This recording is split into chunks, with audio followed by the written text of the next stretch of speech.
Guys, did you know I got canceled on Twitter again? I know, it's crazy.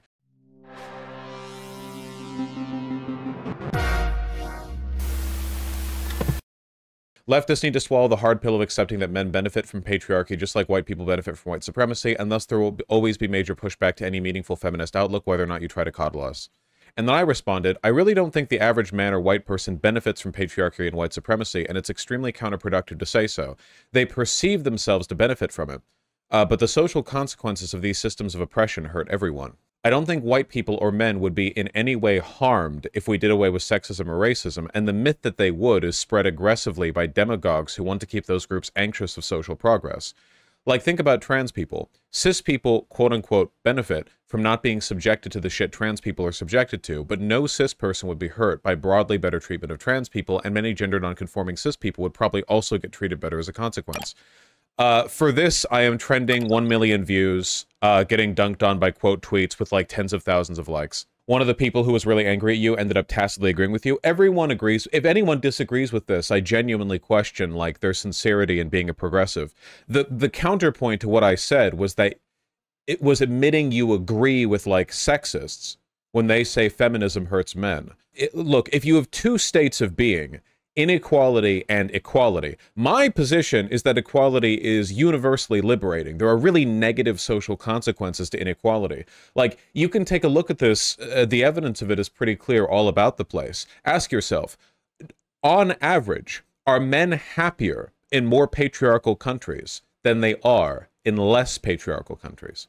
Like, there's obviously a lot of conflating factors here, but do you see a trend where in more sexist societies, men are happier and there's more well-being and blah-de-blah? What about racism? Are societies that have, on average, a greater degree of sort of racial segregation or bias, does that tend to lead to, like, better, like, well-being in the dominant population? Generally, no, I don't think so. I think that the best way to take a look at this is anytime you get rid of segregation or apartheid, you usually see a general increase in the standard of living. Like, I mean, in America, we had slavery in the South and a lot of racism in the North, but not slavery, you know, technically.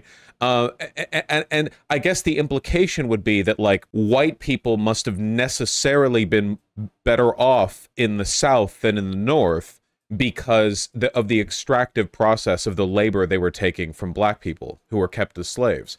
But that's obviously not true, right? In fact, I think you could make the opposite argument. Not only was that not the case, but also the broader social consequences of slavery, I think, made life worse for white people in the South in two major ways. One, I just on a purely, I guess, like, psychological level, I'm on the master slave dynamic shit with this. In this case, literally, okay? I think it's psychologically harmful for people in a dominant social position to see themselves reflected in the eyes of the people they dominate. I don't think that's good for you. I don't. It makes you paranoid. Seriously, like, think about it. White people literally owned black people in the South, and they still fell asleep every night having feverish nightmares about them being racially cuckolded by their slaves. Like, if anything, the evidence we have is that racism in a population tends to make them extremely anxious. You know, there's like an ennui there. There's like an underlying alienation that causes them great distress, which causes them again then to like reify the oppression. I don't think that like works out to their benefit. You know, it just doesn't seem to. You can see this in the United States today because the most racist populations in the United States don't live around other races. They live in racial enclaves. They're like white rural people or whatever. Like the populations that tend to make most of their decisions based on racial anxiety are the ones who encounter other races the least, and in many cases are quite dispossessed themselves. Another example of how racism hurt white people in the South. White people too. This is, and again, a lot of people are going to be like, oh, everything has to be about white people. Obviously, slavery hurt black people. Idiots. There were a lot of people on Twitter who assumed, like, that's the direction a lot of people on Twitter went. Like, wow, you think white supremacy hurt white people? Well, what about black people? Yeah, no shit. You know, it's if people are determined to hate you, It's Twitter, like, and if I essay posted, like, what is that going to do? They're not going to read it. They're just going to, like, quote tweet it and go, like, wow, 5 million words to say you hate black people. So, like, that. But another example of how this came back around to hurt white people was that, guys, I don't know if you noticed, but back around the time the Civil War break out, the South was a little bit materially underdeveloped. As it turns out, as efficient as slavery is in terms of cost saving, it's not a good way of facilitating, you know, modern, at least modern for the time, economic and industrial development. And that was because the social systems in the sort of like hierarchy and structures and metastructures in the South were so built around maintaining white supremacy that they were unwilling to make the kinds of social and industrial changes that modernizing societies needed to, because those would have pulled away from the fabric of their, you know, of their system. They were more interested in preserving white supremacy than they were in the well-being of the southern states, which is evidenced by the fact that they went to war with the Union. That is how irrational slavery made southern whites. They thought, damn, we are so irrationally committed to defending slavery that we will secede and war with our larger, more populous, more industrially developed United States. It was not in their material interest, but racism convinced them that it was. Another great example. Why so many times have business owners and politicians been successful in convincing poor white people that the real threat to their paycheck isn't their bosses, but rather Mexicans or Chinese, you know, or Italians or Irish or Mexicans again? How many times has that happened? Again, it is in the material interest of the white working class to adopt economically populist positions, but they're convinced instead through racism that the real thing they have to fear is brown people who have even less than they do. I think these are excellent examples of how the average white person is hurt by racism. Now, I say average because, of course, racism is in this case being used as a legitimizing mechanism for a pre-existing hierarchy. And there are people at the top of that hierarchy who benefit enormously from using these systems to keep people on their side, right? But that isn't... First of all, even if that makes them very wealthy, I think you can take a look at like the billionaires of today, and it's pretty clear that having a bunch of money and power doesn't actually make you happy. I know that's kind of like an esoteric take, but there's a reason why people joke about taking the money away from billionaires for their own good. You know what I mean? Like, I don't think it's to their benefit. Like, I think that I think that systems tend to defend systems. Like, the purpose of any system is to reproduce itself. So naturally, no matter what system you arrive at, pharaohs, kings, liberal democracy, fascism, the first priority of that system is to make itself permanent to the best that it can. That doesn't necessarily mean it's better for people, you know. Stable systems are not necessarily ones in which people are well off. A good example of this would be like dictatorships, you know. Dictatorships, if handled well, absent outside threats, are capable of being very stable systems. Not all dictatorships are fascist, after all. Fascism is deliberately irrational. But you can have a rational dictator. Totally possible. Most societies throughout history have effectively been dictatorships, or at least their era's version of one. I mean, monarchy, emperor, whatever. You know, not much in the way of democracy the further back you go in time, and hell, even today. But like that doesn't necessarily, like the stability doesn't necessarily mean people are happier, right? I really take issue with this because on one hand, people need to understand the difference between being privileged within a system and benefiting from the existence of that system. Men inarguably benefit from their position in a patriarchal system over women. That's a privilege within the system.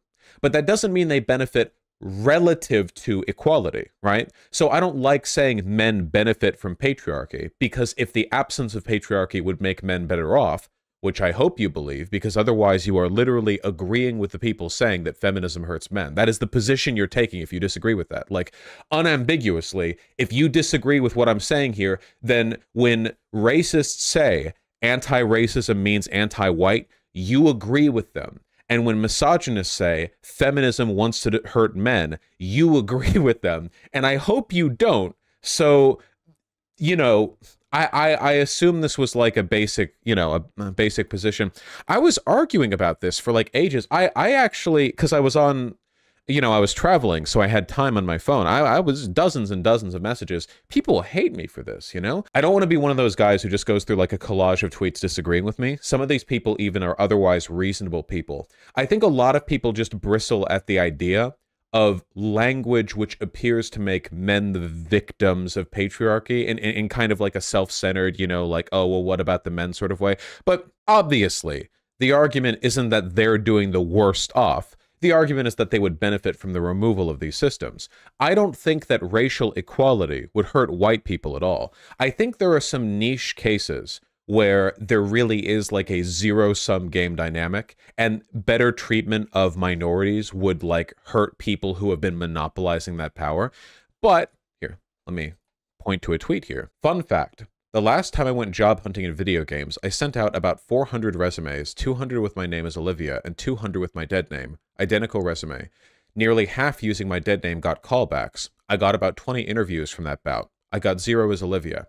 So this person is saying that cis people do benefit from transmisogyny because cis people are more... Oh, no, sorry, this wouldn't be a trans thing. This would be a gender thing, right? Olivia versus their dead name. That men benefit more from patriarchy on account of them being more likely to get a callback. That's certainly true. However, let's run through a couple of examples. First of all, I would argue that there is a broader harm to society through that bias. After all, what we're essentially looking at is a anti-woke diversity, equity, and inclusion program, right? If people are hiring men when women are better candidates for being hired, especially because this person is a trans woman and they are looking for a job in video games, and as I understand it, trans women have the racial stat bonus to video game creation. Not sure how that works, but I've noticed this pattern, you know, many such cases. It seems like this is an irrational selective preference that will actually represent itself in worse products for the consumer. I know that sounds kind of abstract, but think about it. How many amazing commercial or administrative or whatever else opportunities were missed out on because mediocre whites were put in charge rather than competent black people? Right? So I would say that there is a broader social harm to everyone. See, I'm not looking for a job in video games, right? But I play them, and I don't want people only getting jobs because they have male names. So I think that's an example, even there, of how something that seems to exclusively hurt women actually comes back around and hurts everyone. I think that's one example. Second example is, and here's a question for you guys. During the Jim Crow era, black people couldn't get a lot of jobs that white people could get. I know, this is the first time you're hearing this. But following the passing of the Civil Rights Act and, you know, all the changes that followed, black people started to be able to get more jobs that were previously held only by white people. Now, the question is, did this hurt white people? I don't think it did, guys. I don't think it did. I think the reason it didn't is because the availability of jobs isn't this like permanent, unchanging, zero-sum game kind of dynamic. It's a flexible metric in a market that's always changing, you know? The implication of this would be, I feel, that if, you know, lives of men would get worse if women are allowed to work. Is that true? By the way, like, did the life of the average man get worse as a consequence of women being able to work as well? I don't, like, the implication of this, I guess, the implication of this to me that bothers me is the argument from a lot of people seems to be that it is actually in the rational self-interest of men and white people and cis people or whatever else to be bigoted. That the argument from a lot of people on the left seems to be basically like, it might be evil, but white people are correctly acting in their rational self-interest by doing racism, Jim Crow, slavery, whatever else, or that men in, like, I don't know, Iran or Saudi Arabia, like, essentially the argument then would be that men in Iran, the morality police, are acting in their rational self-interest by restricting the rights of women, or likewise in Saudi Arabia. When Saudi Arabian men gave women the right to drive on their own, that was like an irrational decision from the perspective of their well-being. And the problem that I have with this, in addition to the fact that it's wrong, and it's empirically wrong. Like, it's demonstrably wrong in so many different ways, in so many different points in history, in every country that we ever had any sociological data from. The idea that equality hurts the dominant class, you know, I just don't believe that bullshit. But ultimately, this is the logic of the white nationalist, right? The white nationalist. So most white nationalists are just hateful. But if you find a smart one, and you'll have to look for a while, but eventually you might, you will get an explanation for why they believe what they believe. And what they believe is that different ethnicities or races have just innately or otherwise different interests. There are white nationalists who claim to not believe in racial supremacy. They're lying, of course, but let's take that position for granted for a moment, because I think that we can be as charitable as we want and still destroy the argument, you know? Let's say, for example, that a white nationalist does not believe in any innate differences between any races. They argue then that due to cultural differences, of which there are, of course, there are cultural differences all across the world, different racial or ethnic groups will always have different innate interests, sometimes conflicting ones. There are a finite number of resources, land, whatever else. And as a consequence of that, the white nationalist only wants to get on their team's side before the other teams destroy them. See, their argument is that white nationalism isn't like a white-specific movement. It's just an acknowledgement of the inherent racial war that's always been going on, and that to ignore it is just to ignore a fact of reality. It's always in the self-interest of a race to defend their race first, right? So, naturally, as a product of that, they're not like taking a political position outside an acknowledgement of reality. That's the position, it seems, that a lot of these Twitter leftists are taking from the other side, right? They're essentially saying, yeah, no, men and white people and what have you, they're hurt by equality. The only difference is, from the perspective of the Twitter leftists that I've been arguing with here, you know, the broad Twitter leftist, the archetype of the Twitter leftist, they're saying that this process is good, actually. They're essentially adopting the logic of the white nationalists, but taken from the other moral perspective, that there is always this innate conflict. It is always, you know, a zero-sum game. They're just fighting over, like, what they consider to be an equitable distribution of that limited power and social prestige. Everyone understand what I'm talking about here? There are examples of stuff like this all throughout history, by the way, and you can ask yourself, it's pretty clear, right? Tell me, did the average German benefit from the Holocaust? I mean, that's pretty much the most extreme possible example of ethnic, racial, or national preferentialism? Preferentiality? I mean, did their lives improve as a product of this? Did they all, like, throw their arms up in the air and go, like, yay, more jobs available for us, or whatever? You know, as a consequence of slavery, every racist white man now has a BBC fetish. Like, it's just, yeah, I don't know. I think that a lot of leftists just really, this sounds kind of like trite, but I think a lot of leftists are really, really, really attached to the aesthetic of saying stuff like, man, f white people. You know, you've been comfortable for so long. Who gives a shit how you feel now? Which is juvenile and counterproductive, obviously. Like, that's, you know, that's not really like theory or being like radical or whatever. It's just being sort of emotional. I don't think that really gets you anywhere. And I think it's deeply counterproductive, by the way, to like suggest that white people are correct if they're acting in their own self-interest to oppose anti-racism, you know? You're probably not doing black people any favors by doing that. I don't think, on average, women benefit from the broad perception that feminism hurts men, so I don't know why you would promote that, especially since it's not true. I think lefties gave the game away to right-wing talking points. Well, I don't really think it's an adoption of right-wing talking points. I think it's more of an aesthetic thing, as always. I've criticized the left for this in the past, because it's true, but there's a big difference between saying, believing, and doing things that make the world a better place, and looking like you're a person who does that.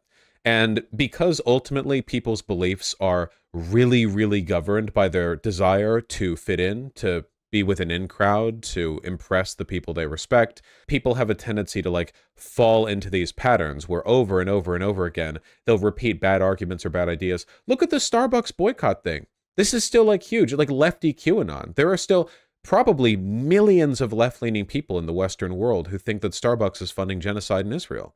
And if you disagree, you get like harassed or doxxed or whatever. It's insane. And I don't think that's because all these people are individually like aware and cognizant of the fact that they're lying or whatever. People are just on average really weak. They're weak and emotional. Unlike me, because I'm a man, of course. It's really unfortunate though when stuff like this kind of like backwashes into people's political arguments. It's very counterproductive. Like I've said this before, man, that the left makes itself sort of needlessly repellent to people who might otherwise be sympathetic to its ideals. But can you imagine how it must look to a sort of average onlooker to see a bunch of leftists passionately shaking their head and going, no, no, no, no, no, no, you don't understand. White people do benefit from racism. It's like, wait, so the implication of that being what exactly? And bad optics, lol. Well, I mean, it is bad optics to essentially shout that it is in the interest of men to oppose feminism, but, you know. Starbucks boycott is bad. Guys, you don't have to drink at Starbucks if you want. I made this coffee myself. You can do whatever you want. But Starbucks doesn't operate in Israel, and they're not giving money to Israel. All Starbucks did was go after their union for making a pro-Palestine statement. Bad, sure, but a pretty far cry from Starbucks is funding genocide, you know? You can boycott. Wait, did you need this to let you know that Starbucks is an evil company? Haven't we been following their union busting efforts for years? Was this the line? It's just weird that the line would be over something this meaningless because it's like not real. If everyone decided after years and years of union busting that this specific, like going after the union for making a pro-Palestinian statement, that would be the line where they boycott. I mean, sure. It's just weird people are pretending that they're funding genocide. Isn't the U.S. using $1 trillion a year because of racism? In my opinion, so this is going to sound like a very like liberal take, but I do genuinely believe in it. Okay, the market is not very good at the efficient allocation of resources. It's also better than almost any other system we've seen. One of the reasons the market often fails in the allocation of resources is due to bigotry, right? People don't always make rational, self-interested decisions when it comes to investment, employment, whatever else, because they're bigots. You know, we saw a lot of this back during the civil rights movement, Jim Crow laws. It would have been in the commercial interest of businesses in the Deep South back during the 1950s and 40s to allow black people into their store, to patron them as regular, you know, irregular customers, but they didn't because social bias made it taboo for them to associate with black people. It's economically inefficient. So the elimination of racism would necessarily, at least in this specific instance, reduce the inefficiency in the market, which would mean a better and more robust economy. Certainly, there are plenty of things you can do with an economy that make line go up, but don't make people's lives better. But getting rid of racism, I think, would be one of those nice things that both makes line go up and also makes people's lives better. What would you say to people comparing this to a capitalist class acting in its own interest and it being in their benefit to do so? One thing that you have to understand is that a class of people acting in their material interest is not the same thing as people in a group doing what makes them happy. It is in the material interest of the bourgeoisie to accumulate all the wealth in the world, but accumulating all the wealth in the world doesn't actually make them happy, you see? We're talking about a Marxist system of analysis. We're talking about resource distribution. But if you had a system which incentivized you to hoard endlessly, would being a Scrooge McDuck actually make you a happier person? And if not, is it possible that the material interests of the bourgeoisie do not align perfectly with their human interest? See, this is what economy does. There are economic interests, but that doesn't necessarily mean it actually benefits people, right? There are things that might be to your economic interest that aren't in, like, that don't benefit you personally. If you want, you could, like, it is in your economic interest to be on your grind set, you know? Why are you watching a live stream? You could be working. You could be, like, running Uber, you know, lifts, you know, right? But would that make you happier? Would that improve your life in any way by missing a Vaush stream? Heaven forbid. No, of course not. You need to watch every one of my streams to donate, to subscribe, to donate again. You get it. I hope everyone understands what I'm going on about. I just want you guys to know that in spite of how reasonably you're all reacting here, you got to understand people on Twitter were losing their goddamn minds. The average white person absolutely transparently benefits from white supremacy, not as much as they would benefit from communism. So wait, hold on. If they benefit from white supremacy, but they would benefit more from the absence of white supremacy, how do they benefit from white supremacy? How does that make sense? The analogy that I eventually settled on is if that you have a sibling and an abusive father, and the abusive father has a mode of discipline where he beats you a little bit, but beats the shit out of the other one and allows you to beat them too. Do you, as the person, as the child who is beaten less, benefit from that system? Is it in your material self-interest to perpetuate the system as compared to one in which neither of you are beaten at all? Obviously, the answer is, you don't benefit from the system.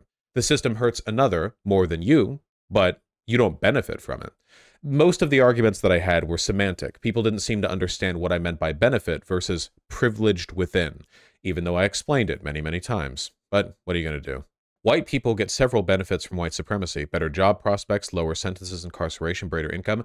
Notice how, again, this individual is talking about privilege over black people. Do you think, then, that the elimination of racism would then mean that white people have lowered income and higher sentences and incarceration? Because that's the implication being laid here. It's actually a deeply reactionary argument, because they're essentially saying, no, no, no, once we get rid of racism, yeah, white people will finally have lower wages.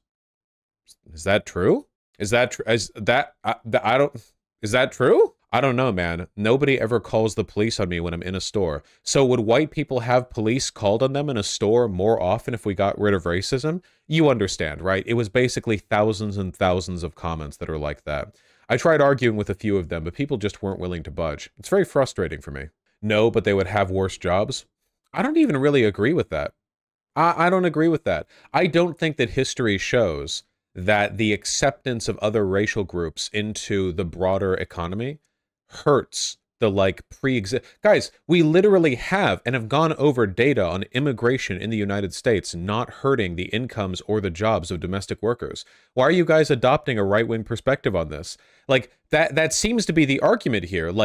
All the lefties in this thread are like, no, it is a zero-sum game, and by elevating other disprivileged groups, we actually have to hurt the privileged groups, But we've gone over immigration data.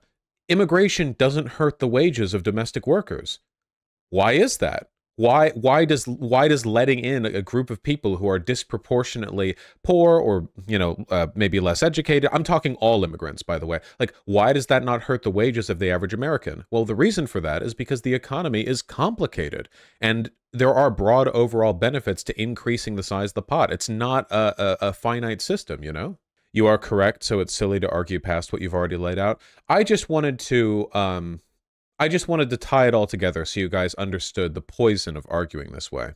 Vaush, if white people are privileged in job prospects, obviously they will be hurt by removing this privilege. And yet, domestic workers are privileged in our economy when it comes to getting new jobs. But the inclusion of immigrants, or the inclusion of Irish and Italian people back in the 1930s and 40s, or the inclusion of black people, or any other example, doesn't seem to have actually hurt the broader economy for white people. I'm sorry, you are fully adopting a reactionary perspective. The perspective you're taking is one which implies that there is a zero-sum game that different races have to fight for. It's not true. It's not true. We can all benefit from equality. Yeah, there's only one race, the Tour de France. Do you think capitalism benefits the bourgeoisie? No, I don't think so. Karl Marx wrote on this, by the way. He wrote on how even in the olden days, the aristocracy, members of it, were often quite unhappy because they were subjected to stifling social and economic expectations. The life of a noble person back in the 17 or 1800s, it might have been filled with delicious food and drink and, pretty buildings and so on and so forth. But that doesn't get rid of the deep underlying anxiety of the power and expectations that come with a position like that. I think that equality makes everyone's lives better. I guess the real question is, do you think that people like, I don't know, the Ayatollah or Donald Trump or Kim Jong-un are happy? Not that they're powerful. We know they're powerful. But are they happy? I would say that for the most part, no. I think that Twitter has made this pretty clear when it comes to the lives of celebrities and wealthy people. They're also not very happy. I don't think that power tends to make people happy. I think it can. I think there are kinds of power that can elevate people's lives immensely, but I think it's sociable power. I think it's power that is built through community. I think community organizers or union leaders, even low-level managers, if they're well liked, I think power like that can make people happy because you feel like you're responsive to the needs of a community. You see them laugh and smile when you tell jokes at your meetings. You want to do right by them. I think that power gets more abstract and less pleasing to people the further up you go. And I think the more democratic a system is, the more potential there is for happiness, you know? To put it another way, I don't think there's much room in the life of somebody like the Ayatollah to look, at the people below him and smile. But if you think of somebody like Bernie Sanders, I think Bernie Sanders is a good example of a person in a very high position of power who's lived his life pretty authentically. And I think that his power is a pretty earnest reflection of the desires and hopes of people beneath him. Not to say he hasn't made mistakes. I'm not defending him, without exception here. But I think that would be an example of somebody who's acted as like a responsible arbiter of power. But yeah, no, I don't think that capitalism improves the lives of the bourgeoisie. I mean, think about it, guys. Why is it that white, upper middle class suburban people kill themselves more often than like poor black or Hispanic people, right? I would say suicide is probably a pretty strong indicator of social and emotional dysfunction. I mean, it's an indicator, if nothing else. So, what's going on there? The group of people who kills themselves most often, by the way, is old, lonely, or terminally ill white men in their 50s or older. That's the group, But white men in their 50s or older are also the most powerful people in this country. Demographically, that group of people has more power than literally any other. And yet, you understand what I'm getting at here, right? Yes, inequality bad. What you're saying is that white men have it the worst and black people have it the best. Yes. It's a fundamentally anarchist perspective, We are not free until all of us are free. Just to think of the dozens or hundreds of lives of black people kept in slavery that were brutally treated and ended early. All that excess labor being funneled into the wealth of one person. And what did that one white plantation owner get for all that suffering? An anxiety disorder as he tosses and turns every night in his sleep, worrying that one of the black men he owns will f his wife and she'll like it more than when he fucks her. I'm not kidding. Like that, I'm not kidding. Much in the same way that American fascism, or I guess fascism broadly, is rooted heavily in sexual insecurity, and in America specifically, a fear of black men's sexual potency, perceived sexual potency. Black men are just people. Like that is, it dominates their mind. That is the consequence, All that suffering for absolutely nothing. What are your reparations take? I think it would be very difficult to do reparations based on, like, individual lineage. But I think that a broad multi-trillion-dollar investment program on infrastructure and economic revitalization in areas that have suffered immensely from this would be a good idea.